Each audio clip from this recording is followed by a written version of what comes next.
Saudara anggota DPRK Banda Aceh menggelar rapat paripurna dalam rangka pembukaan masa persidangan 1 tahun sidang 2019-2020 di Hotel Kiryat Muraya. Rapat paripurna yang dipimpin oleh Ketua Sementara Tati Mutia Asmara SKH MSI turut dihadiri oleh para anggota. Kegiatan ini berlangsung di ruang sidang DPRK setempat Kamis 19 September 2019. Rapat tersebut turut membacakan surat-surat masuk dari pimpinan Partai Politik Kota Banda Aceh yang telah menempatkan anggotanya untuk duduk di lembaga DPRK Banda Aceh masa jabatan tahun 2019-2024.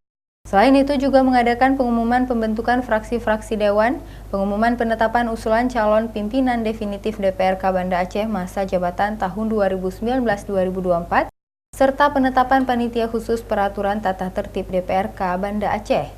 Agenda kita hari ini kita rapat paripurna pembentukan fraksi, kemudian mudah-mudahan selesai, kemudian penetapan nama pimpinan definitif dan satunya pengumuman nama fraksi untuk pansus tata tertib dewan. Sementara itu, usulan penetapan calon pimpinan definitif DPRK Banda Aceh masa jabatan tahun 2019-2024 fraksi PKS yang meraih suara kursi terbanyak mengajukan Farid Nyak Umar sebagai ketua definitif.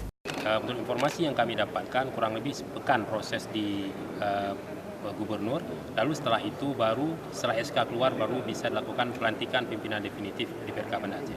Sedangkan pada Jumat 20 September 2019, para anggota Dewan akan mengikuti kegiatan orientasi pelaksanaan tugas sebagai anggota DPRK Banda Aceh. Kegiatan tersebut akan berlangsung selama 4 hari, bertempat di Hotel Kiryat Muraya, Banda Aceh.